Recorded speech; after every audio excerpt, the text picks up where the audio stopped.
Bonjour à tous et bienvenue sur Montréal Boulevard. Le nom est assez évocateur et vous annonce la couleur.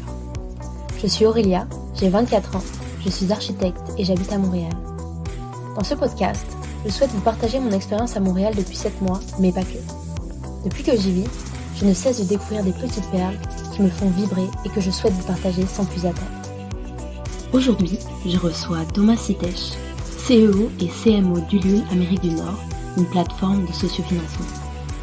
Avec Thomas, nous avons parlé des différents outils pour financer un projet entrepreneurial, du projet Whitebook sur Kickstarter, qu'il a lancé et financé à plus de 500 000 $ en moins de 30 jours il y a 8 ans, de sa passion pour le hockey qu'il a pratiqué pendant de nombreuses années, et bien d'autres choses. Bonjour Thomas, tout d'abord, est-ce que tu pourrais te présenter et nous présenter ton parcours? Oui, donc moi c'est Thomas Sitesh, je suis le CMO et CEO en Amérique du Nord pour Ulule, une plateforme de sociofinancement ou aussi de financement participatif, crowdfunding qu'on appelle.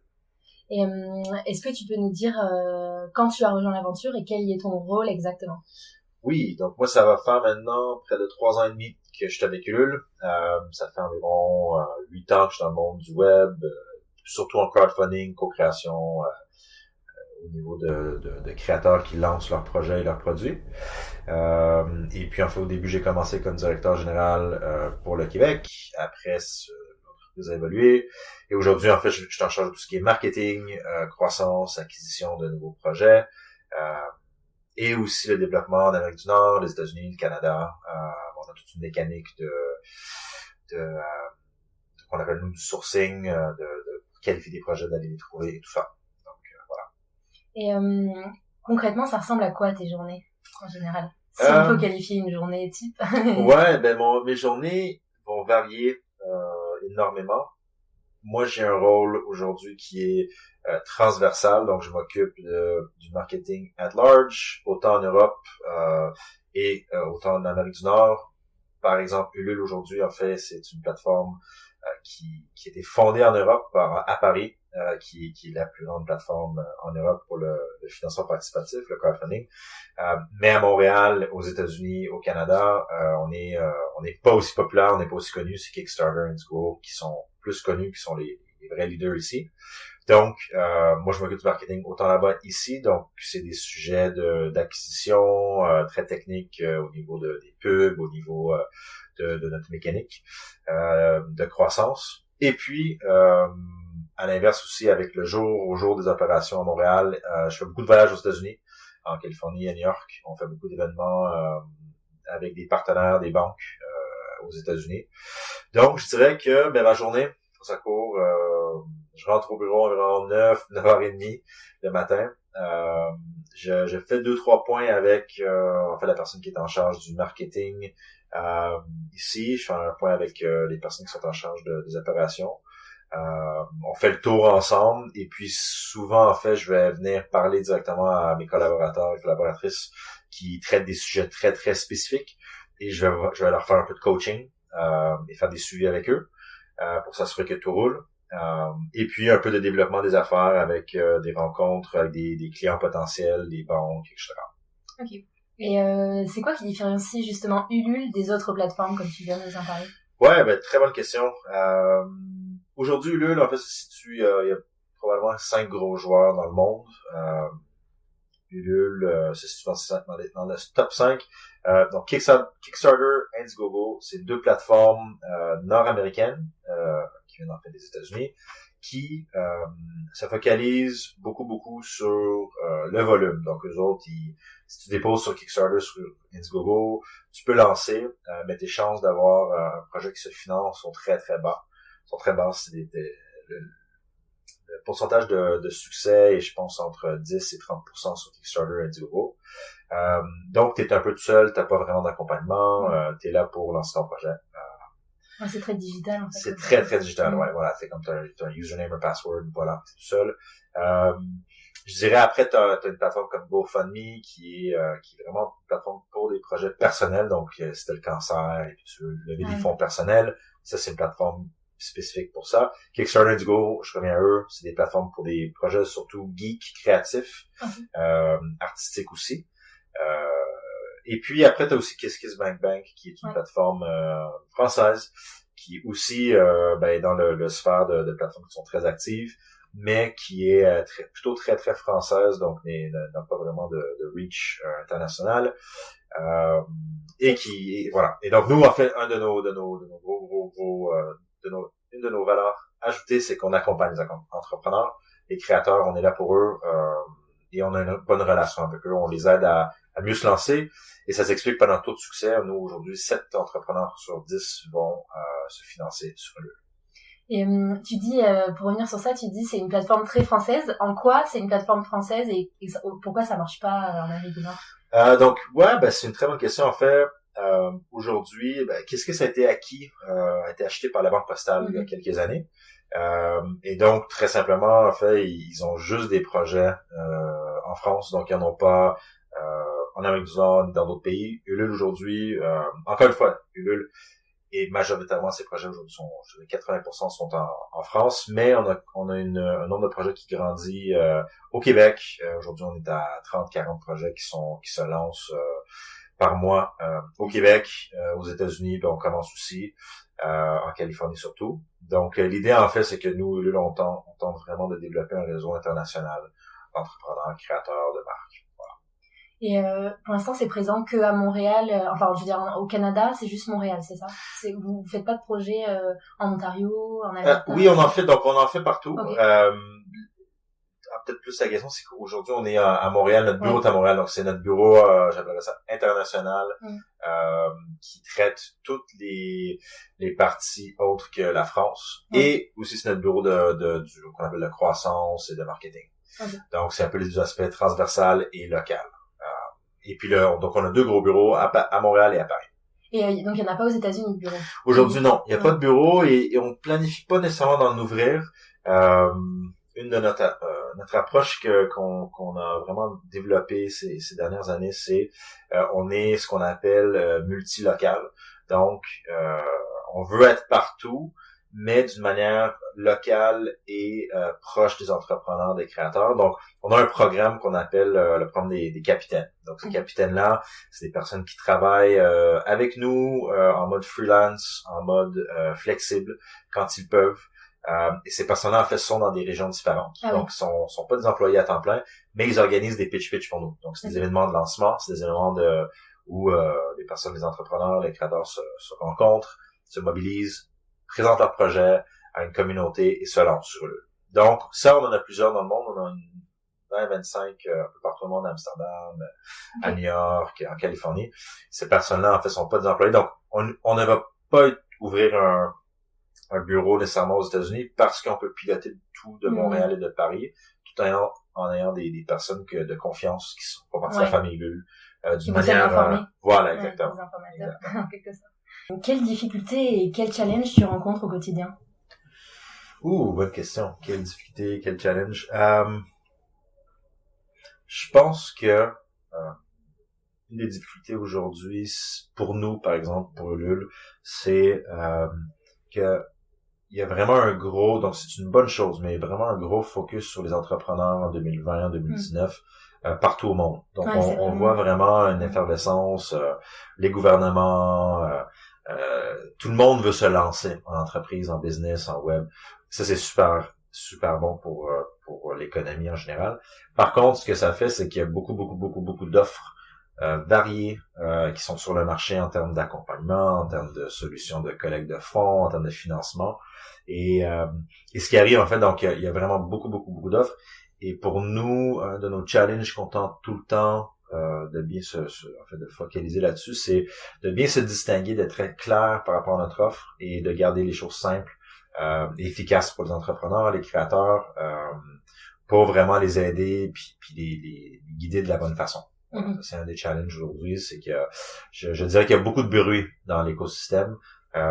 Donc c'est bon parce qu'il y a beaucoup d'aide, mais il faut être encore meilleur pour se distinguer parce qu'avec le bruit, en fait, le monde il peut capter des signaux un peu de partout. Ouais, on sait pas trop vers quel vent se tourner. Voilà, exactement. On est souvent laissé au milieu d'une marée et puis d'informations. Exactement. Et aussi, c'est ça, il y a beaucoup aussi de personnes qui se disent des experts et qui le sont pas. Et donc, des fois, les bouts d'emploi qui sont mal conseillés. Une des affaires que moi je suis très content chez Lul, c'est que on prône vraiment du coaching et de l'expertise de l'accompagnement prouvé. Donc, tout le monde qui travaille chez Lul, c'est des makers, c'est des personnes qui ont tenté de faire, qui ont fait. Et donc, notre type d'accompagnement pour les personnes, c'est vraiment il est vraiment terre à terre et il est réel. Oui, voilà. Ok. Tu as aussi eu, il y a 7 ans, il me semble il y a 7 ans, ta propre aventure entrepreneuriale. Ouais, maintenant 8 ans, ouais. 8 ans, ouais. ok. Oui, ouais. C'est vrai qu'on a et tu as levé plus de 500 000 $ en 30 ans, c'est ça? Est-ce que tu peux nous en dire plus et comment tu as réussi à relever un tel défi? Oui, donc moi, c'est ça fait déjà 8 ans, c'est fou, le temps passe vite. J'ai parti ma première entreprise quand j'étais encore à l'école en maîtrise, qui s'appelait Whitebook. C'était un cahier effaçable. Donc, on peut penser comme un tableau blanc, mais en format cahier. Et on avait développé ça dans un cours. Et on a lancé ça sur une plateforme, dans le temps sur Kickstarter, parce que c'est juste ça que je connaissais en 2012, 2013. Et on a lancé ça sur cette plateforme-là. Et c'était encore très méconnu, le crowdfunding, le financement participatif, le socio-financement. Personne ne le découvrait, ça savait pas trop c'était quoi. Et on était chanceux, on a levé un demi-million en 30 jours. Et donc, c'était une super belle expérience. Et puis c'est ça, c'était une boule de neige après de médias, de personnes qui voulaient, j'ai passé même au Dragon pour l'aventure. Parce que tu connais, c'est comme l'émission Qui veut être mon associé, mais Dragon's Den, Shark Tank en Amérique du Nord. Donc en fait, t'arrives sur la TV, tu pitches ton idée et devant des dragons qui appellent, qui disent investisseurs et c'est télévisé partout en Amérique du Nord. Ok, d'accord. Donc j'ai fait ce show-là, ça c'était cool. Et sinon, c'était une belle aventure. Le crowdfunding, quand tu lances une campagne, je le dis tout le temps, c'est vraiment une aventure. Donc, quand ça marche bien, ça absorbe ta vie parce que c'est du PR, donc tu fais beaucoup de relations de presse, c'est du marketing, c'est des coms, c'est du développement de produits. En fait, c'est tout ce que tu ferais normalement sur une année, mais dans 30 jours. Donc, c'est vraiment une expérience assez émotionnelle aussi. Parce que là, tu peux pas te dire, je ferai ça demain, parce que c'est ça que 30 jours. Exactement, il faut le faire tout de suite. Et les personnes, en fait, ils te soutiennent, donc ils deviennent des clients dès la première journée. Et donc, en fait, c'est très, très intense. Voilà. Mais comment t'as fait, parce que pour commencer à intéresser le monde à ton projet, en fait, c'est ça. C'est que il y a eu un commencement, comment c'est parti. C'est ça. Donc, c'est un peu la question que tout le monde demande, c'est de savoir c'est quoi la magie qui fait en sorte que tu peux aller lever un demi-million. Et il y a 2 réponses à ça. Il y a la réponse que moi je prône à tout le monde, en fait, c'est qu'il y en a pas de recette magique. C'est vraiment une question de préparation, pas tant du projet lui-même, du produit lui-même, parce que tu peux avoir un concept, une idée, c'est plus une préparation de ta communauté. Donc, comment est-ce que tu communiques à une communauté? Est-ce que tu as une petite communauté déjà? Et si tu n'en as pas, est-ce que tu en crées une? Et c'est quoi le message que tu envoies aux personnes? Donc, si je prends mon exemple pour Whitebook, un de mes cofondateurs dans le temps était très bon à faire des sketchs, des dessins. Et donc, le produit il parlait parce qu'il était différent, il était un peu novateur. On faisait des sketchs qui étaient le fun et aussi on communiquait beaucoup à travers la plateforme.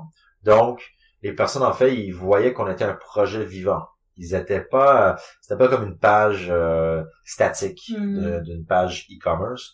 C'est on postait des updates, des news, c'était un fil, c'était comme on l'utilisait nous comme un réseau social. Donc on avait je pense 70 mises à jour, des vidéos, des photos, on s'ouvrait à nos clients et ça en est plus de clients parce que le monde se sentait comme s'il faisait partie de l'aventure. Donc c'était comme il faisait partie de la famille. Donc ça c'est une des raisons, c'est développer cette proximité. Un autre exemple qui est fantastique et qui vraiment illustre ce point, c'est une campagne qui a fait fureur. C'est une campagne qui s'appelle Respire. je sais pas si tu l'as vu passer, mais par une entrepreneur qui s'appelle Justine Hutto. Ah oui, c'est la marque de déodorant naturel. Voilà, ouais, Respirant. Donc elle a fait un Ulule fin 2018 et elle a tout cassé. Elle a fait 21 000 préventes. En fait, la fille, son produit, il est beau, il est bien. Par contre, ce qui la démarque, c'est son charisme, son authenticité, la façon qu'elle parle à la caméra, ses vidéos, la façon qu'elle t'amène dans son univers. Et c'est ça qui a fait marcher la campagne. Donc ça, c'est un autre exemple. C'était pareil. Elle a créé un mouvement derrière. Et puis la deuxième, donc ça c'était la première, c'est créer ce mouvement-là.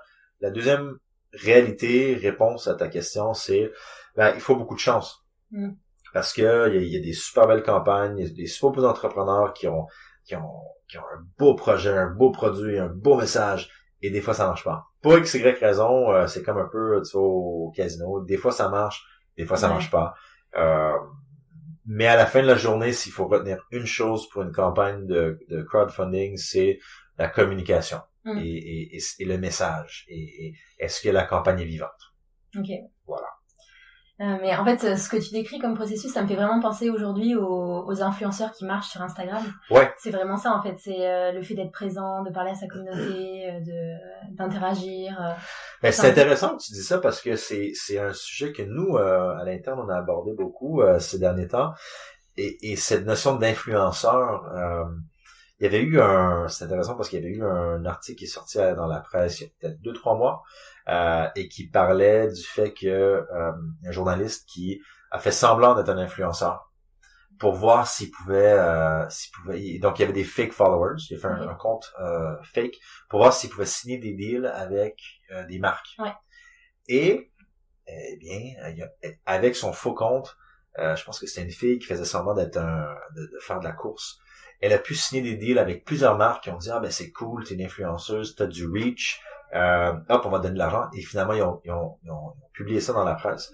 Et ça fait fureur parce que la question c'est, est-ce que les influenceurs existent pour de vrai? Est-ce que c'est une vraie chose ou est-ce que c'est inventé dans une tête que, t'as 100 000 followers, donc, t'es une personne influente.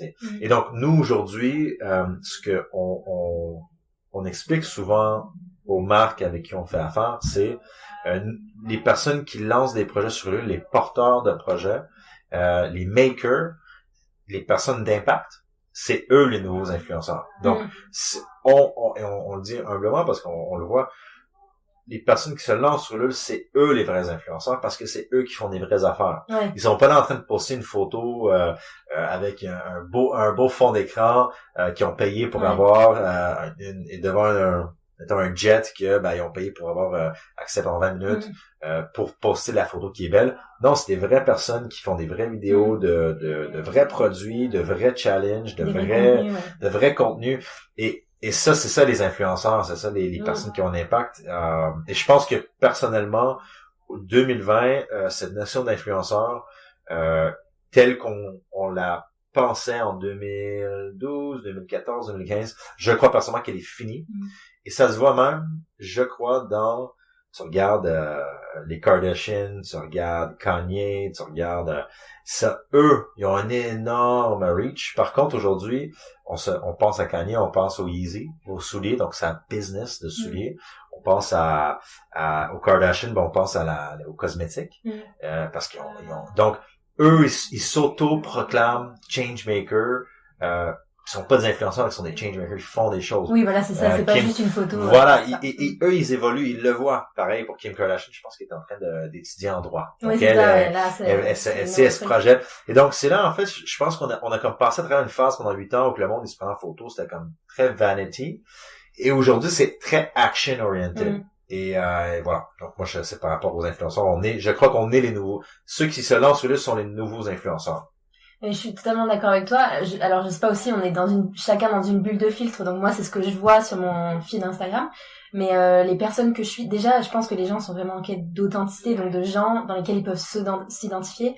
Pas des gens, comme tu dis, qui vont dans un jet à Los Angeles juste une journée. C'est des gens qui, au final, tous les jours montrent ce qu'ils font, mais qui vont faire de l'entrepreneuriat, des choses comme ça.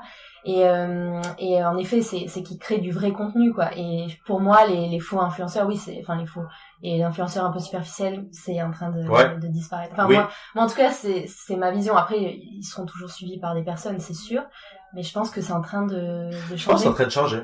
Je pense que c'est en train de changer. Surtout avec toute cette notion de, en tout cas, moi, je le vois de plus en plus, cette notion de, il y a beaucoup d'entrepreneurs, de créateurs qu'on appelle, de porteurs de projets, qui veulent avoir un impact, qui veulent faire un changement, qui veulent faire des choses différemment. Ouais, c'est ça. L'impact, l'engagement, tout ça. Ça, du sens aux choses, en fait. Du sens aux choses, voilà, tu l'as bien dit. Et ça, nous, on le ressent beaucoup. Et donc, tout ce que tu dis, c'est complètement raison, c'est que il y a plus de valeur accordée à ça et c'est sûr qu'il y aura tout le temps des personnes qui vont suivre des personnes avec des photos, mais le vrai engagement, c'est trop là-bas. Mais même, moi, ça fait pas très longtemps que j'ai Instagram, ça fait peut-être 2 ans et demi, quelque chose comme ça. Et au début, je suivais des personnes un peu que tout le monde suivait, et puis au fur et à mesure, je me suis désabonnée parce que je me rendais compte qu'elles m'apportaient absolument rien. Ouais. Et en fait, c'est ça, c'est que peut-être qu'au bout d'un moment, les gens se rendent compte que si c'est juste regarder quelque chose et se dire ah bah moi aussi j'ai envie d'y être, ma vie est nulle, en fait ça sert à rien. Ça sert à rien. Le but c'est de suivre des gens qui vont t'inspirer et non pas t'inspirer. Voilà. te frustrer en fait. Totalement. Donc c'est dans cette continuité, je pense. Voilà. Et donc toi aussi dans tes expériences, j'ai vu que tu avais été aussi CEO chez Launchlips, c'est ça? Puis tu as aussi été board member chez les Offices Jeunesse Internationales du Québec. Il me semble que tu aimes encourager des projets, développer des projets, orienter les clients vers vers les marques, vers leurs clients, etc. C'est quoi qui te plaît dans ce processus-là? Ben moi j'adore moi je suis vraiment une personne qui adore être au début d'une évolution dans la tête d'une personne. Donc quand une personne arrive et elle dit ah wow, ben écoute, j'ai une idée, j'ai commencé à chercher, j'ai commencé à faire les premières étapes, les premières démarches. Moi ça me passionne énormément parce que je trouve que c'est le point où tout le monde, en fait, devient... c'est comme un peu l'amour à ce stade-là. C'est que tu découvres ta passion. Et donc, moi, ça m'allume beaucoup. D'où le fait que j'ai... en fait, par exemple, pour Logique, que j'ai été sur le conseil d'administration. En fait, c'est Logique qui aide toutes sortes de jeunes Québécois à faire des expériences à l'étranger, les aider dans leurs projets entrepreneuriaux. Et ça me parle beaucoup parce que en fait, quand tu commences, t'as pas besoin de beaucoup d'efforts d'argent pour faire une différence. Et c'est là que je trouve j'appelle ça le delta entre le point A et le point B. Il est super intéressant parce qu'après, oui, tu peux travailler avec des grosses entreprises et voir une différence, faire plein d'argent avec un petit delta, mais pour une grosse entreprise, c'est en chiffre absolu, c'est gros.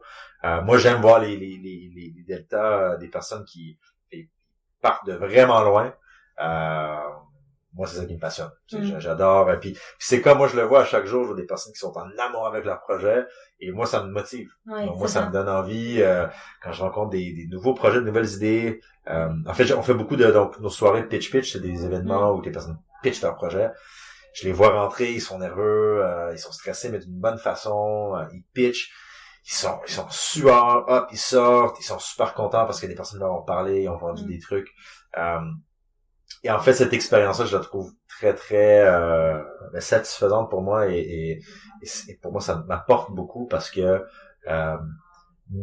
même si, par exemple, moi, en tant qu'entrepreneur, ben j'ai parti des business dans le passé, mais pour moi, aujourd'hui, c'est beaucoup plus le fun de voir d'autres partir des business sans arrêt parce que c'est tellement le fun que, mettons, moi, aujourd'hui, de partir ma propre business, je suis un peu dans le stade où j'ai beaucoup de plaisir à aider les autres.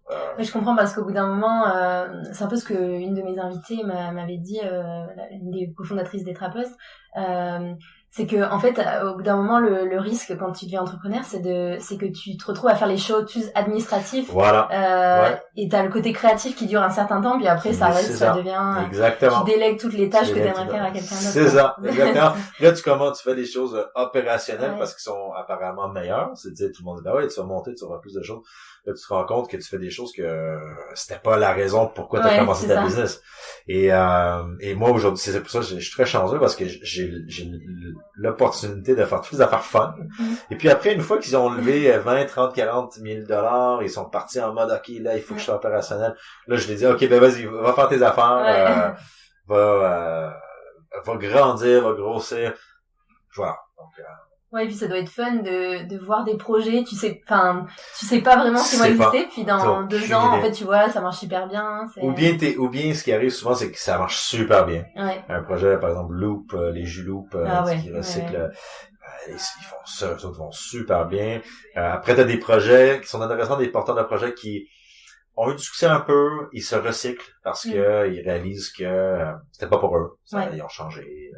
Mais ils sont quand même contents. Ouais. Après, t'as des troisième type de personnes qui elle te dit, ben écoute, j'ai fait un sociofinancement, j'ai pas été financé. Par contre, j'ai appris énormément. Et ben, je suis retourné au travail, puis tout va bien, mais c'était un moment dans ma vie où j'ai beaucoup appris. Donc, moi, c'est ça ce qui est très cool aussi, c'est que en faisant une campagne de sociofinancement, ben t'es là pour apprendre, autant pour ton projet, mais autant aussi pour toi. Donc, très, très stimulant. Et c'est quoi les enjeux d'Ulule à Montréal et au Québec? Parce que c'est un territoire, comme tu disais, qui est en plein développement entrepreneurial. Plein essor, ouais. Ouais, c'est vraiment incroyable à voir, je pense. Et c'est quoi les enjeux, que ce soit économique? Ben, c'est drôle parce que au Québec, je pense que pendant un certain bout, il y a plusieurs années, peut-être 10-15 ans, être entrepreneur c'était très difficile. Parce que je pense que les ressources n'étaient pas là, c'était compliqué, il fallait que tu pioches. Et justement, pendant 2010, 2011, 2012, on a vu une vraie effervescence. Le gouvernement s'est impliqué, les personnes sont devenues plus passionnées. Les institutions financières sont devenues ils voulaient prendre plus de risques parce que l'économie allait bien, donc versus aller investir pour aller chercher 2% en bourse, ils se disaient ben peut-être je vais aller chercher 40% chez l'entrepreneur, donc je vais faire 40 paris pour aller chercher ce 40% là. Donc il y a eu vraiment un déversement d'argent, d'énergie dans le milieu entrepreneurial. Et donc, ce que ça a fait, en fait, c'est qu'il y a eu beaucoup d'entrepreneurs qui se sont lancés. Donc, aujourd'hui, pour nous, au Québec, en fait, donc, l'enjeu, c'est qu'on est très content d'être ici. On est environ une vingtaine d'employés. On voit le Québec puis Montréal comme notre place où on pilote l'Amérique du Nord. Donc, comme je le disais avant, il y a plusieurs. On est aujourd'hui on est la plus grande plateforme en sociofinancement. On a le plus de projets au Québec que toutes les autres. Par contre, c'est certain que un challenge, c'est qu'il y a, étant donné qu'il y a beaucoup d'argent dans le marché, il y a beaucoup de support, aussi beaucoup de lobbying, ben c'est sûr que la compétition est un peu féroce pour aller chercher des entrepreneurs. Donc, les entrepreneurs, eux, sont très, très demandants. À Montréal pour dire OK, je veux que tu m'accompagnes, qu'est-ce que tu vas me donner plus d'argent et donc ça c'est un challenge pour nous, c'est de savoir comment bien gager notre effort parce que aujourd'hui globalement au Québec, s'il fallait que je te donne un overview, il y a plus ou moins 100 projets qui collectent des fonds, toutes plateformes confondues. Kickstarter, Indiegogo, GoFundMe, tu les nommes tous confondus, que ça soit local ou au Québec, il y en a 100. 100 plateformes ou 100? Non, 100 entrepreneurs qui collectent. Ah oui, là, en ce moment. Donc, ouais. Donc, c'est pas beaucoup. Pas énorme. Non, c'est vraiment très peu. Ouais. Et donc, tu te dis, waouh, OK, beaucoup de projets, mon Dieu. En fait, tu te rends compte, tu regardes vraiment les chiffres, il y en a pas tant que ça. Ouais. Tu sais, aujourd'hui, sur Ulule, en moyenne, on collecte, il y a environ 800 à 900 projets qui collectent à tout moment. Dans une trentaine au Québec. C'est un petit pourcentage. Et en fait, l'énergie qu'aujourd'hui, on a mis beaucoup d'énergie au Québec pour faire une tournée du LUL, pour faire beaucoup de sensibilisation, plusieurs événements. On s'est rendu compte avec qu'on atteint un petit peu un plafond de verre des fois où où limite, on incite des personnes à se lancer qui disent, je suis peut-être pas prêt encore. Et donc, aujourd'hui, le focus, c'est beaucoup de dire, OK, où sont les régions d'Amérique du Nord qui ont un vrai besoin, où on peut aller chercher ces entrepreneurs d'une manière plus organique et efficace. On va continuer à être très présent au Québec, à Montréal. Mais tu vois, comme je te parlais en Californie, aujourd'hui, on a une vingtaine en Californie qui sont live de projets.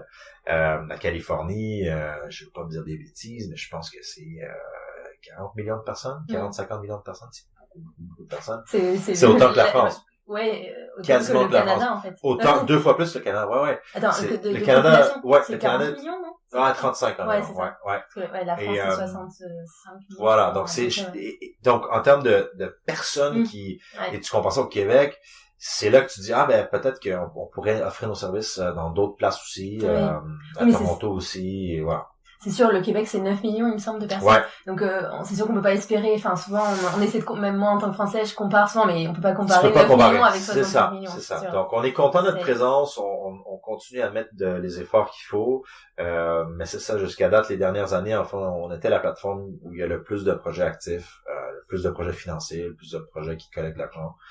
Donc, on est très fiers, puis en même temps, le but, c'est de devenir la plus grande plateforme aussi aux États-Unis, puis au Canada, au global. Donc, voilà. Et aussi, j'imagine que la concurrence, c'est peut-être aussi, tu l'as dit un peu, mais il y a il y a l'école des entrepreneurs qui aide. Je crois qu'il y a des cours gratuits pour devenir, pour apprendre à faire des business plans. Ils ont des bourses, la fondation Montréal Inc., etc. Oui. Donc, j'imagine, ça doit être. Est-ce que vous êtes en concurrence avec ça ou pas forcément? Non, bonne question. Nous, moi, je me considère pas en concurrence avec ces organismes-là. Pour moi, c'est des partenaires. Ouais, c'est vraiment des partenaires. C'est complémentaire. Ouais. Un va avec l'autre super bien. Même que quand tu fais de la campagne de sociofinancement sur Ulule, ça devient ton outil pour convaincre Montréal Inc., Fondation Montréal Inc., ou tu peux les nommer Futurpreneurs, École des entrepreneurs, comme preuve de j'ai un marché, j'ai un produit. Donc non, on a une très bonne relation avec tous ces organismes-là. En fait, on les connaît très bien, puis ils nous connaissent très bien. Non, on est. Je pense justement, c'est l'écosystème montréalais qu'on revenait est très fort. Il est un des. Je le vois avec des collègues. J'ai étudié aux États-Unis, qui sont aux États-Unis, à New York, en Californie. On pense souvent que c'est mieux ailleurs, mais aujourd'hui au Québec, l'écosystème est extrêmement fort. On a un lobby, on a un groupe qui s'appelle Bonjour Montréal Startup, ou Bonjour Startup. Et je pense qu'il y a 5-6 personnes qui travaillent là-dedans uniquement pour mobiliser, sensibiliser l'écosystème montréalais startup.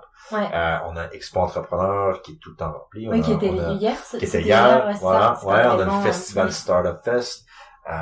Écoute, avec tout ce qui est l'investissement dans l'intelligence artificielle, il y a beaucoup d'actions. Donc c'est cool, c'est le fun, c'est très bien pour l'entrepreneur, puis on est très choyé versus d'autres places. Et souvent, en fait, une des constatations qu'on se fait aussi, c'est quand tu vas demander, mettons, une bourse, pas qu'ils sont des compétiteurs, mais si tu vas demander une bourse à Fondation Montréal Inc., en fait, tu prépares ton dossier, tu soumets et t'attends. Et il se passe rien pendant ça. Il se passe rien. Donc, ou bien tu vas te faire dire oui, voici 5 ou 10 000 ou 20 000, ou bien tu vas te faire dire non. Et donc, versus une campagne de crowd où en réalité, c'est pas oui ou non, c'est travail, vend, et il y a rien qui va venir gratuitement. Oui, c'est sûr. Donc souvent, en fait, ce qui est intéressant, c'est que dans des bonnes économies, dans des économies fortes, bien soutenues, le crowdfunding marche un tout petit peu moins bien parce que les personnes se disent, j'ai peut-être pas besoin de me casser la tête, je vais aller faire 2-3 bourses. C'est pas le cas, c'est juste que c'est une constatation parce que il faut pas oublier le socio-financement, le crowdfunding, le financement participatif, les termes qui sont utilisés. En fait, c'est né après la crise en 2008. C'est là que Kickstarter et Ulule sont nés, c'est 2008-2009, une grosse crise, problème d'argent, les personnes perdent leur maison, ils ont plus de job, faut qu'ils se retrouvent, faut qu'ils se reconvertissent. Qu'est-ce que je fais? Il n'y a pas de bourse, il n'y a pas d'école d'enfant, il n'y a pas... je vais peut-être essayer de vendre sur Ulule, peut-être essayer de lancer mon projet. Et c'est là que c'est devenu très populaire. Donc, voilà. Donc, c'est un peu l'écosystème.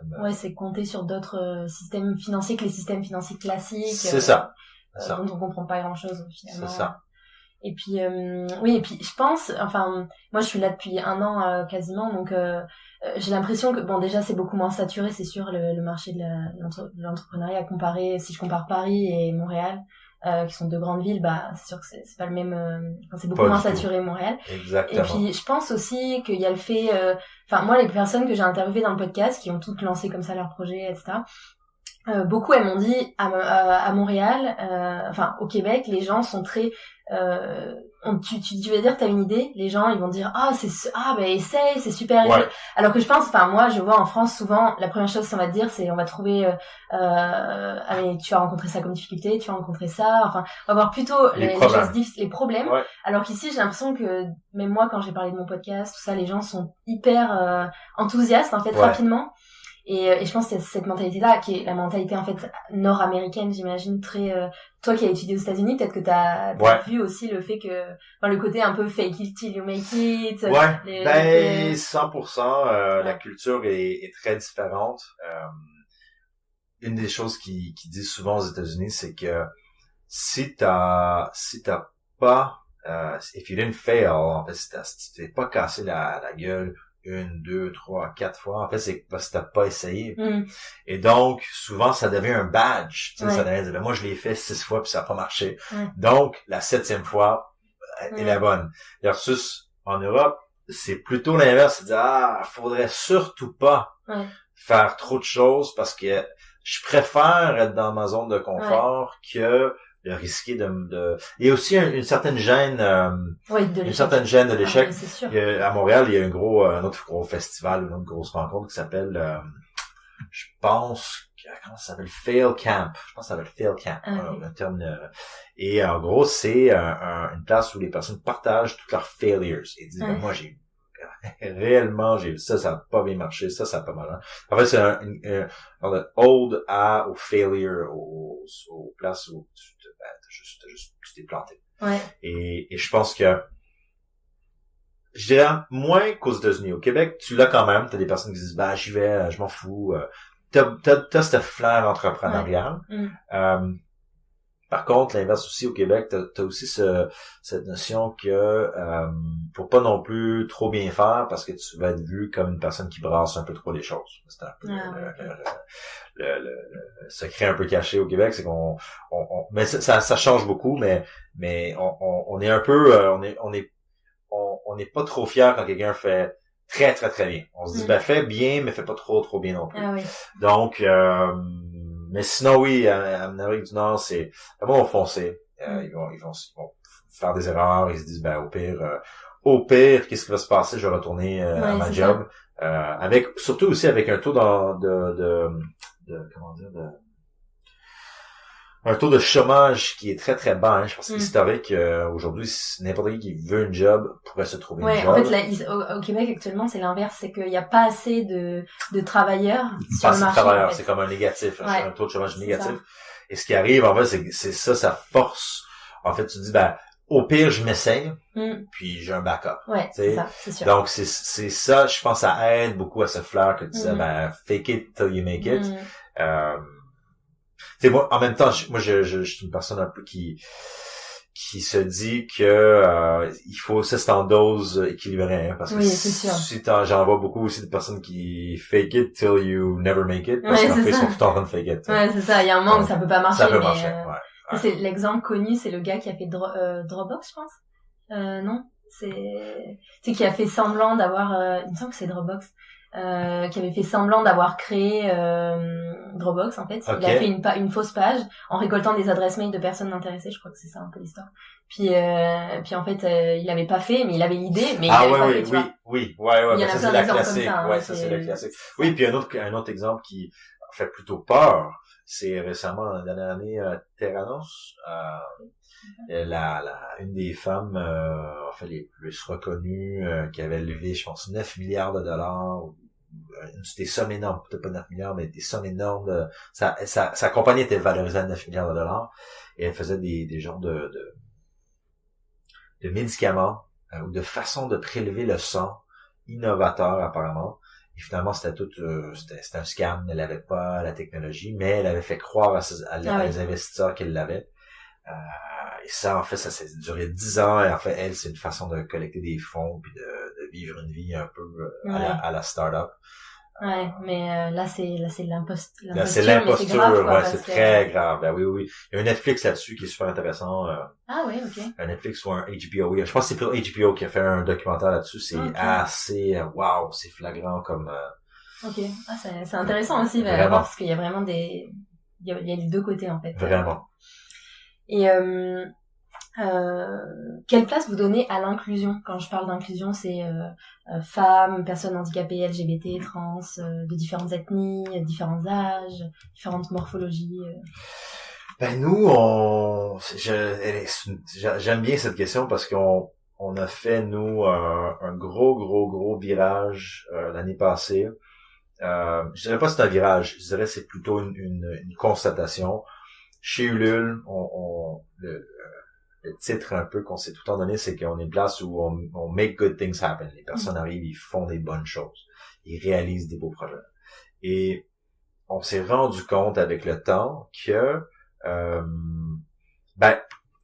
c'était une place, Ulule, c'est une place pour ceux qui ne se sentaient pas inclus, qui ne se sentaient pas nécessairement, qui ne faisaient pas partie du système standard, à venir sur Ulule et démontrer en fait que oui, j'ai une communauté derrière moi, venez me soutenir. Et donc nous aujourd'hui, en fait, la thématique d'inclusion est hyper importante pour nous. On l'a même en fait dans notre branding. En gros, on a fait une grosse revue de notre branding et aussi notre message. Enfin, on l'a changé. Si tu vas on appelle ça notre manifesto. C'est donner à chacun le pouvoir d'agir pour un monde plus divers, plus durable et plus ouvert. Donc, on est très très focus sur ceux qui sont justement peut-être marginalisés ou qui n'ont pas assez d'attention dans le monde mainstream ou qui se font mettre de côté. Nous, on se veut une place où ces personnes-là peuvent se retrouver, peuvent lancer leurs projets. On ne juge pas les projets. En fait, on laisse la communauté elle-même supporter ces projets-là. Je peux penser il y a un projet j'avais fait un post là-dessus il y a quelques mois et ça m'avait vraiment touché. C'était un projet qui s'est lancé, je crois, en Slovénie. Je vais pas dire de bêtises, mais en Slovénie sur Ulule. C'est un projet où c'était une association qui voulait soutenir et tenter d'aider la communauté LGBTQ dans l'Europe de l'Est, dans certaines des régions où gros enjeux, pas très acceptés, challenge, gouvernements qui sont pas nécessairement tout le temps très ouverts. Et il y avait une asso qui a aidé un auteur à lancer un livre sur Ulule. Il a collecté, c'était pas énorme, il a collecté 7 000 €, mais c'est pas ça le but. Le but, c'est que lui, c'était un des premiers auteurs qui faisait une bande dessinée à propos de deux pères qui élèvent un enfant ensemble. Okay. Et donc, c'était énorme en Slovénie parce que c'était comme, oh mon Dieu, mais qu'est-ce qu'ils font? Ils font un livre à propos de deux hommes qui élèvent un enfant. Mais c'est terrible. Et en fait, grâce au fait qu'ils ont pu mobiliser leur communauté à les supporter à acheter ces livres-là, ils ont pu printer, ils ont pu éditer tout ça, ils ont pu lancer leur projet. Et ça, ce genre de projet-là, on en voit énormément. Un de nos gros partenaires en France, c'est Tétu. Ouais. Tétu, un gros magazine LGBT. C'est aussi les types de projets sur Ulule aujourd'hui qui sont les plus populaires, c'est les projets portés par des femmes. C'est des projets qui touchent je dirais des thématiques que dans le mainstream sont considérées niches, mais qui prennent beaucoup plus de place. Et donc même à travers les projets culturels, souvent des beaux messages qui se passent grâce à ça. Donc oui, moi je le vois en fait Ulule, une plateforme où on va chercher le crowd, on mobilise la communauté pour venir porter attention et soutenir des projets. Moi, je trouve qu'il y a rien de mieux que inclure les personnes des communautés.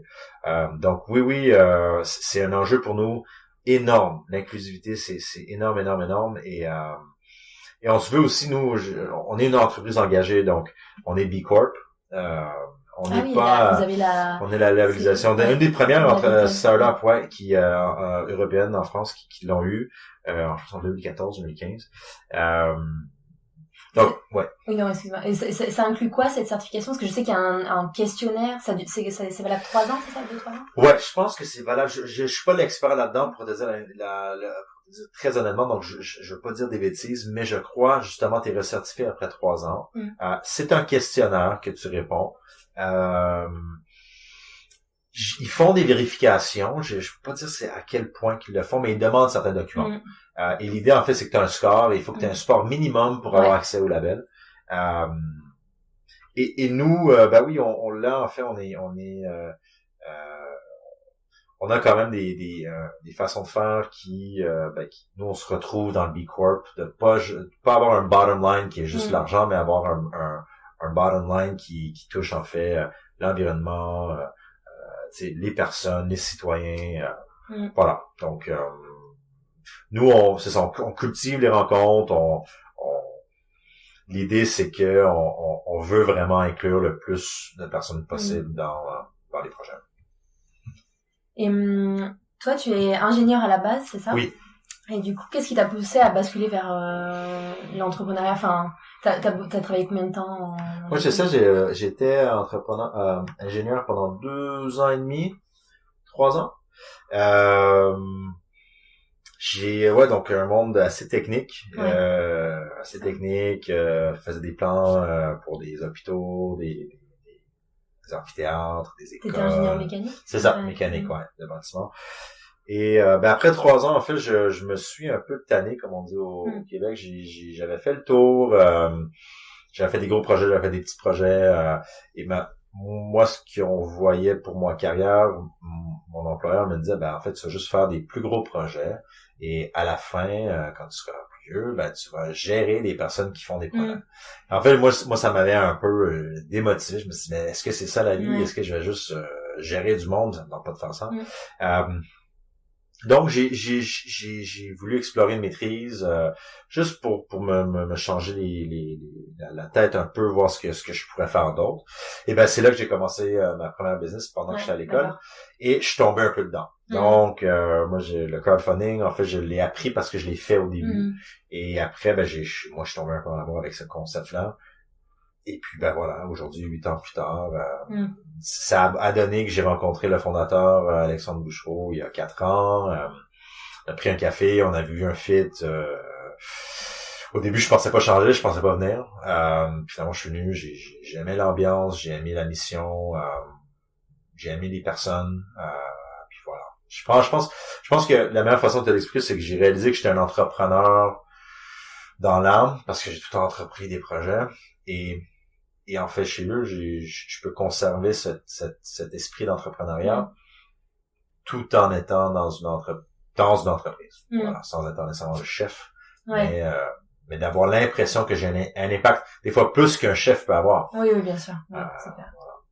Et justement, en parlant de se sentir entrepreneur, en France, en ce moment, il y a beaucoup cet esprit Startup Nation, tu sais, c'est vraiment la mode, enfin, on en parle de plus en plus. Il y a beaucoup d'incubateurs, notamment la Station F, qui sont installés. Un peu, en fait, pour résumer, ça voudrait dire qu'on est une génération, un peu la nouvelle génération d'entrepreneurs nés, qu'on va s'accomplir seulement en créant des projets. Toi, t'en penses quoi de ça? Est-ce que tu penses que l'entrepreneuriat, ça pourrait être fait pour tout le monde? Enfin, parce que c'est ça qui est difficile, c'est que tout le monde n'est peut-être pas... Tout le monde ne l'est pas, en effet. Et je pense que, personnellement, ce qui va arriver, c'est pour être négatif, c'est que je pense qu'il y aura beaucoup d'énergie, beaucoup d'argent mis, beaucoup de programmes qui vont se créer.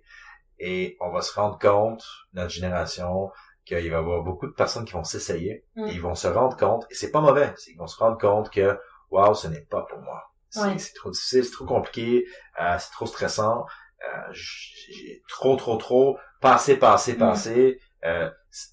Aussi, il y a une question de, est-ce que la job, c'est la vie? Est-ce que mon projet entrepreneurial, c'est la vie? Je pense que la prochaine étape, c'est ça qu'on va voir. C'est qu'on va se dire, OK, mais comment est-ce que non, est-ce que je me réalise après mon travail ou non? Ouais. Parce que oui, c'est bon, un projet, une passion, mais est-ce que c'est ça la vie?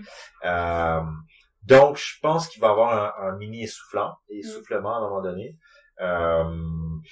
Je pense que quand l'économie va très bien aussi, c'est que tu te dis, en fait, l'économie va continuer à bien aller. Donc, je veux devenir la grosse entreprise qui fait de l'IPO, qui est sexy, qui a, tu sais, et je pense que donc il y a beaucoup cette notion aussi que l'entrepreneuriat c'est sexy.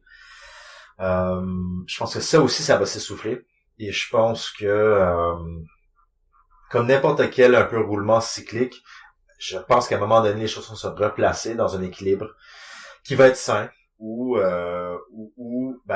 des fois tu vas partir un business, des fois tu vas revenir à travailler, des fois tu vas partir un business et ça va devenir voilà. Ça, je pense qu'il y a un équilibre. Mais c'est sûr qu'aujourd'hui on est dans je voudrais pas appeler ça une bulle parce que c'est négatif, c'est un peu négatif, mais c'est sûr qu'on est dans un peak startup nation où tout le monde a une startup. Tout le monde a un branding parce que ça coûte $5 sur Fiverr de faire un brand. Tout le monde a un site web. Et tout le monde a une mission et tout le monde donc tout le monde est sa propre entreprise, tout le monde est sa propre startup. Ouais, c'est ça en fait. Et je pense et c'est ça. Et donc je pense qu'on va voir et ça aussi aujourd'hui, tout le monde met beaucoup d'argent pour partir des choses. Je pense que la prochaine étape, l'équilibre qui va venir, c'est dans 3-4 ans, je pense qu'il va y avoir des bilans qui vont être faits. OK, c'est cool. Combien sont partis? Ah ouais, OK, combien sont restés vraiment vivantes? Ah peut-être que finalement peut-être que finalement le KPI il est pas à la bonne place, puis qu'il faut ajuster. Donc c'est là que je pense qu'on va voir des modifications dans l'approche. Mais c'est sûr Startup Nation Emmanuel Macron c'est une de ses lignées. Je pense que c'est bien dans où qu'on est aujourd'hui, je pense que c'est bon de donner envie. Mais comme toute bonne chose, je pense que toute bonne chose va avoir une fin et c'est parce qu'il y a pas toutes les idées sont bonnes, pas toutes les entreprises sont bonnes, pas toutes les personnes comme tu dis sont faites pour être un entrepreneur. Ils pensent, mais peut-être qu'ils le sont pas. Et ça, c'est juste après que l'eau, que la mer elle tombe, c'est là que tu vois en fait ce qui reste sur la plage. Hein. Donc ouais, et puis moi par exemple, je me sens, c'est un peu comme toi, j'aime bien voir les projets partir, etc. Et puis je me dis, moi j'aimerais bien un jour monter mon entreprise, etc. Et puis je me dis, mais après, si tout le monde veut monter son entreprise, il y a personne qui voudrait être employé de ton entreprise, c'est ça. Donc en fait, ce qu'il faut repenser, c'est finalement c'est le monde du travail, plus avoir ce système hiérarchique, c'est ça. Patron-employé, mais en fait que tout le monde, c'est pas parce que t'es le fondateur de la boîte que c'est toi qui va décider tout et qui va toujours avoir le dernier mot. Enfin, il faut qu'il y ait une sorte d'équilibre entre chacun. C'est ça en fait la solution, je pense. Je pense que c'est ça la solution aussi. Et je pense que on va voir probablement un monde où en fait la meilleure situation probablement va être que tu travailles pour une moyenne entreprise puis que tu es complètement responsabilisé, que tu as on appelle ça un upside, donc tu as un avantage où tu peux faire de l'argent si les choses vont bien. Oui, comme des pourcentages. Des pourcentages ou des et tu sais aujourd'hui il y en a mais c'est quand même un peu compliqué, mais je pense qu'on va venir dans une place où en fait tu vas pouvoir être entrepreneur d'une manière standard dans une entreprise, donc le poste va être entrepreneur en et tu vas entreprendre dans une entreprise avec la liberté que tu aurais comme entrepreneur, moins de risques. Ouais, c'est ça, j'en ai risques. Et potentiellement, moins, tu vas pas faire 40 000 fois ta mise. Mais, peut-être faire 10 fois ta mise, qui est quand même intéressant. Là, tu auras des postes où les monde vont se dire, là, je me retrouve mieux. Là, j'ai mon équilibre de vie, j'ai mon sexiness du rush, puis j'ai une passion derrière. Et ces entreprises-là qui vont pouvoir trouver cet équilibre, c'est là, je pense, la prochaine génération qu'on va voir, ça va être, je sais pas ce qu'on va l'appeler. Il y a l'intrapreneuriat, c'est un peu, entrepreneuriat, c'est un terme où je pense que c'est plus, ok, tous les employés se mettent un peu la main à la pâte. Moi, mais je pense qu'il y aura une version encore plus, entre l'intrapreneuriat et l'entrepreneuriat. Moi, c'est ça que je pense. Mais c'est ça parce que ce que j'allais dire aujourd'hui, on parle pas aussi de l'intrapreneuriat, donc le fait de créer des projets au sein d'une entreprise déjà existante. C'est difficile, je pense. Aujourd'hui, les entreprises, de la façon qu'ils sont structurées, tu l'as bien dit, c'est trop hiérarchique et c'est trop old school. Donc c'est impossible. Aujourd'hui, il y a très peu d'intrapreneuriat. Il y en a très très très très peu. Du vrai entrepreneuriat, il y en a très peu parce que c'est pas designé pour être un win-win-win. Ouais. Tu sais, c'est encore trop capitaliste. Ben, c'est pas une question, non, pas nécessairement capitaliste, mais c'est trop intéressant pour le patron au-dessus vis-à-vis la personne qui fait l'entrepreneuriat. Donc, tu sais, si Valérie, mettons, une personne qui part un projet à l'interne, peut-être tu vas leur donner un bonus. Mettons, wow, t'as fait vraiment une bonne job, mon Dieu, t'as coupé des cordons rouges parce que c'est difficile de passer à du tape rouge. Wow, ok, t'as créé plein d'argent pour l'entreprise. Wow, ben, je vais te donner un bonus de 10 000 $. Là, la personne dit, wow, mon Dieu, j'ai pioché pendant 1 an et demi. J'ai créé à l'entreprise, par exemple, 500 000 $, puis j'ai eu 10 000 $. Ouais. Et ça, je pense, c'est ça qui donne pas envie aux personnes. Ils disent, ben, attends, je vais m'en aller, versus avoir une situation où tu dis, ben, toi, voici ton poste. Si tu arrives à ajouter de la valeur en termes de cette façon-là, tu vas te rémunérer d'un variable qui va devenir très intéressant si tu arrives à livrer. Ouais. Ça, je pense, d'après moi, c'est la prochaine chose qui va venir, ça va être ce genre de mix-là. Et je pense aussi, là, on parle d'argent, mais moi, ce qui m'intéresse aussi, c'est la reconnaissance. La reconnaissance. En effet. Reconnaissance. Parce que moi, finalement, l'argent, bon, c'est sûr que je suis intéressée par l'argent, parce qu'il en faut pour faire plein de choses. Mais en fait, ce qui m'intéresse plus, c'est la reconnaissance, le fait qu'on dise, bah, c'est toi qui l'as fait, qu'on t'implique dans les choses, en fait. Et je pense que c'est ça aussi que les gens, ça aussi. En effet. Actuellement dans l'entreprise. 100%. Ouais. Est-ce que t'as une passion en dehors de ton travail que t'entretiens, une passion hors de mon travail, c'est drôle. C'est drôle. Moi, je suis plutôt une personne qui a pas des hobbies. J'ai pas vraiment mes passions sont souvent quand je m'implique dans quelque chose, je suis impliqué à 100%. Donc aujourd'hui, j'attends un bébé. Donc ça va être une de mes passions bientôt. Dans 6 mois, je vais avoir un bébé. En fait, j'ai beaucoup de changements dans la vie, donc je vais me marier aussi, j'ai acheté une maison, j'ai fait des rénos, donc la vie en général m'occupe assez pour que je sois épuisé la nuit, mais sinon, écoute, une petite passion que j'ai, ça c'est vraiment on the side, c'est juste pour le fun. En fait, donc moi, en fait aussi, j'aide un podcast, j'ai lancé un podcast avec un ancien ami qui s'appelle Drette sur le tape. Pour ceux qui écoutent, qui sont curieux par des podcasts de hockey, c'est un beau podcast qui a du beau succès. En fait, ils font des entrevues avec des personnalités dans le monde du hockey de glace. Donc, moi, j'ai joué au hockey très longtemps. Très, très longtemps. J'ai joué assez haut et puis j'ai trouvé ça le fun de rencontrer le monde qui dans le contexte du hockey.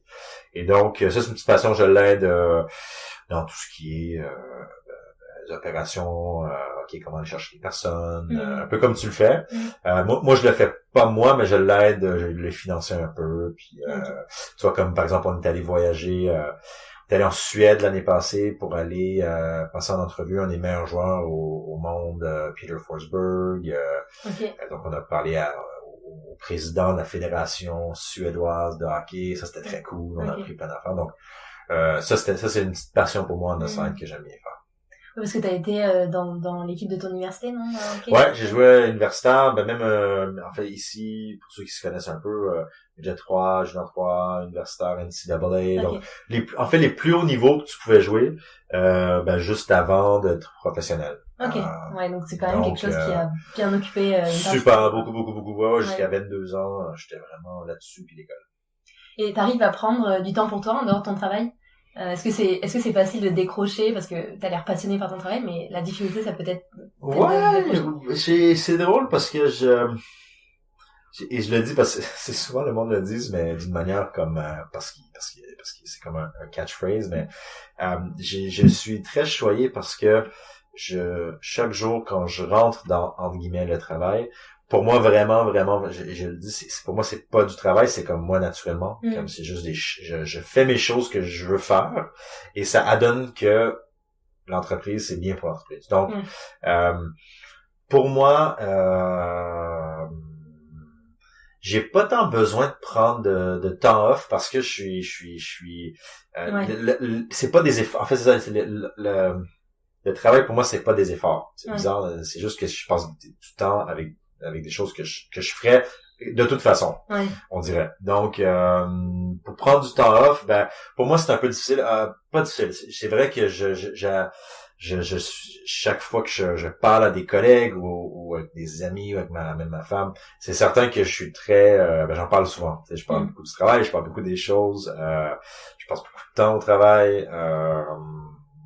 Donc oui, peut-être ça peut être. Ma femme me dit que c'est difficile pour moi de décrocher. Mais sinon, on est très bien traité ici chez Ulule. Donc quand on a besoin du temps off, on a du temps off. On a une super belle ambiance de travail. Voilà. Donc, difficile, non. Est-ce que je décroche beaucoup? Non. Est-ce que je suis frustré par ça? Non. Donc, ouais. Concrètement, si on veut être financé par Ulule, comment ça se passe? Par exemple, là, s'il y a un entrepreneur qui écoute le podcast et qui se dit, j'ai envie d'aller me faire financer chez Ulule, de leur parler de mon projet, les étapes, simplement. OK, ouais. Très simple. Tu vas sur le site web ulule.com, ulule.com. En haut à gauche, il y a une petite tab, un petit hamburger, proposer votre projet. On pose, je pense qu'aujourd'hui, c'est 4-5 questions qu'on pose. Tu remplis le formulaire. Et, en fait, assez rapidement, quand je dis assez rapidement, c'est rapidement, notre équipe prend en charge ton dossier. On va t'accepter ou te refuser. Okay. Donc, comme j'ai dit, des fois, des projets ne fitent pas. Qui fait plus pour d'autres types de plateformes. Et donc, on accepte un projet. Si t'es accepté, t'as tout de suite accès au logiciel. On t'envoie un texto avec des infos. Et puis, en fait, tu pars à travers l'excursion Ulule. Donc, on donne des tips, on donne des... et tu rentres, en fait, tu remplis tes affaires, tu remplis l'inscription, tu mets une vidéo, tu mets une photo. Si t'as un peu de misère ou tu trouves que t'arrives pas à bouger parce que tu comprends pas trop, on a aussi une offre de coaching, c'est nouveau là cette année, du coaching personnalisé qui est payant au mois. Donc tu dis moi je sais pas trop comment commencer, j'ai pas envie de me casser la tête, je veux quelqu'un, tu sais, au téléphone qui me dit OK cool, voici comment qu'on va faire, organisez-moi. On a une offre que tu peux payer 150 € par mois pour être accompagné. Ben voilà, et puis sinon en fait tu prépares ta communauté aussi, tu commences un peu ton emailing aux personnes proches à ton réseau. Et une fois que t'es rendu en fait dans ce processus-là, nous on t'accompagne beaucoup, on t'envoie des messages, etc. Et c'est presque une forme d'incubation en fait que vous faites. Oui, c'est une forme d'incubation. Ouais, j'appellerais ça, c'est l'incubation très light. Okay. Donc versus se dire OK, ben là tu vas prendre des cours chez nous, il faut que tu sois physiquement chez nous. Nous ce qu'on vient, c'est qu'on vient vraiment dire OK, t'as un point A, tu vas prendre au point B. Hop, on va essayer avec toi virtuellement de te rendre au point B. Que ça soit de l'argent, que tu as besoin d'argent, que ça soit de faire connecter à du monde. Nous, on tente vraiment de rajouter le plus de valeur possible. Et après, vous faites pitcher les projets donc par les personnes qui sont acceptées. Et vous avez il me semble, vous avez des prix pour les meilleurs pitchs, des choses comme ça. Ouais, donc ça c'est les pitch, donc ça on en fait partout au monde. On en a déjà fait maintenant plus d'une centaine. C'est pas tout le monde qui pitch, donc il faut que tu candidates pour le pitch. Et tu te fais sélectionner. Okay. Et si tu te fais sélectionner, tu arrives à la soirée et tu peux présenter à une centaine de personnes ton projet. Tu peux vendre tes affaires. Donc c'est comme une soirée / un genre de marché. Okay. Et il faut que ta campagne soit live sur le web et puis là tu viens rajouter cette notion physique de présenter à du monde. Ouais, c'est ça. Ouais. Et donc tout le monde peut assister à ces pitchs, c'est ça? Tout le monde peut assister, c'est gratuit. Super possible. Si les personnes veulent le découvrir, ils ont qu'à aller sur pitch.ulule.com dans les villes, il y a des tournées dans plein de villes, voir c'est quand le prochain. Et tu peux venir, on offre de la bière, du vin, il n'y a pas de coût d'entrée, tu viens passer une belle soirée. Ouais, à découvrir des projets. Voilà, c'est ça. Et comment tu vois Montréal dans 5 ou 10 ans? Surtout n'importe quel point de vue. Ben moi je pense que Montréal se développe vraiment vraiment bien. Moi je pense que Montréal va vraiment devenir un point central au Canada, voire dans le monde technologique. Je pense et non seulement technologique, je rajouterais aussi créatif. Je pense que C2 Montréal le prouve. Je pense qu'on est un creative hub, on est une place où il fait bon d'étudier, il y a beaucoup d'universités, il y a beaucoup d'étudiants. Il fait bon vivre aussi. Ouais, ça, c'est sûr. Une belle place où c'est l'aspect qualité de vie, le monde commence à l'apprécier beaucoup. Donc moi je pense que on va devenir Montréal dans 5-10 ans, en espérant qu'il y aura moins de travaux de construction, d'embouteillage, mais on va continuer à faire une belle progression, on va continuer à amener du capital ici, on va continuer à avoir des beaux projets se lancer. Et je pense que les choses vont bien aller. Je pense que moi je suis très positif à Montréal. Je pense que c'est une ville très dynamique et qui est vraiment en développement. Tu sais, je pense que Montréal, je sais pas si tu savais ça, mais dans les années 70, Montréal était vraiment la plus grosse ville au-dessus de Toronto. Au Canada. Ouais, c'était... il y a eu l'Expo universelle, c'est sûr, je pense qu'il a bien aidé. Oui, mais même avant ça, en fait, c'était la place où la business se passait parce que t'avais Montréal et New York. C'était New York, Montréal, c'était les deux places. Ce qui est arrivé, c'est qu'à un moment donné, dans les années 70, 80, la notion il y a eu beaucoup de changements. Les Québécois il y avait une question de nous, c'est nos valeurs, le français. Ça. Et donc, il y a eu beaucoup de mouvements, je dirais, culturels, politiques, beaucoup de changements. Et ce qui a fait en sorte que je crois que, côté business, il y a eu un sentiment d'essoufflement. Il y a eu peut-être beaucoup de personnes qui sont parties vers Toronto et on a perdu un peu de dynamisme. Et je pense vraiment, par contre, depuis 2010, il y a eu un focus pour se dire, allez, on reprend ce dynamisme, on y va, on se libère de ça, on se libère de ça, on fonce. Et ça, je crois que ça, c'est une renaissance pour Montréal. Et pour moi, c'est très excitant, c'est très cool, très très cool. Mais c'est vrai que je trouve ça vraiment, moi tous les jours je découvre des projets et je trouve ça vraiment fascinant. Ça va tellement vite en fait. Ça va 2 fois plus vite qu'ailleurs, j'ai l'impression. Ouais. Même là par exemple, une des dernières que j'avais interviewée, c'était Viviane Lachapelle, donc la fondatrice de Lachapelle, qui a justement lancé son projet sur Lul. Et elle m'a, en un an, elle a eu l'idée je crois en janvier de l'année dernière, si je me trompe pas. Là en novembre de l'année dernière, elle a lancé sa première collection. Ça a mis moins d'1 an pour penser l'idée, la financer, trouver un designer, faire fabriquer, parce que bon après elle fait fabriquer à Montréal, donc c'est sûr que ça aide, et vendre sa première collection. Donc pour moi c'est vraiment, pour une marque de mode, c'est fascinant que ça aille aussi vite en fait. Vraiment. Donc j'ai l'impression que tout est accéléré. Vraiment, c'est pareil. On a fait notre pitch à Montréal hier chez nos amis les affûtés. Je sais pas si tu connais. Pareil, eux, ils ont commencé de zéro. Ils ont bâti une belle communauté. Là, leur business marche bien. Pour ceux qui savent pas, ça les affûtés, c'est un centre où tu peux faire... en fait, tu vas apprendre l'ébénisterie, comment utiliser des outils, faire un peu des meubles, en parlant. Et c'est vraiment un centre. Lui aussi, le fondateur, Michael, il a fait une très belle job. Le monde se débrouille, ils font des choses cool et vite. Ouais, c'est ça. Vraiment. Non, c'est sûr. Et est-ce que donc t'es quelqu'un d'optimiste, j'imagine, dans la vie? Très optimiste. Et oui, excuse-moi. Non, j'allais dire moi je suis une personne qui en fait t'as tout le temps des raisons. Tu vas tout le temps trouver des raisons pour être négatif. Ça, si tu veux trouver des raisons, t'auras des raisons pour être négatif à propos de tout. Et je pense que dans la vie, en fait, t'as pas le choix que d'être positif puis optimiste parce que c'est là, en fait, que tu trouves des opportunités, tu rencontres des personnes. Les personnes veulent parler à d'autres personnes optimistes. Ils veulent parler à d'autres personnes qui sont positives parce que ça donne l'énergie, c'est là que ça crée de la valeur et c'est là que tu peux grandir et devenir meilleur et t'accomplir. Donc, oui, moi, je optimiste à 100%. Est-ce que t'écoutes des podcasts, je sais pas, n'importe lesquels? J'aime écouter, ça peut paraître un peu plate, mais j'aime écouter le podcast NPR. Okay. C'est une nouvelle un peu partout, mais principalement aux États-Unis. Sinon, bien sûr, le podcast Gratuité, celui que j'ai à faire. Sinon, il y en a beaucoup. J'aime les podcasts humoristiques aussi. Bill Burr, un bon podcast. Mark Maron, un bon podcast. Sinon, j'ai jamais écouté le podcast Serial, mais j'ai tout le temps voulu l'écouter. Oui, sur les meurtres. Les meurtres, ça m'a tout le temps... mais voilà, donc c'est quelques-uns que j'écoute.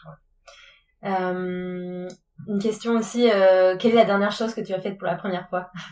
La dernière chose que j'ai faite pour la première fois.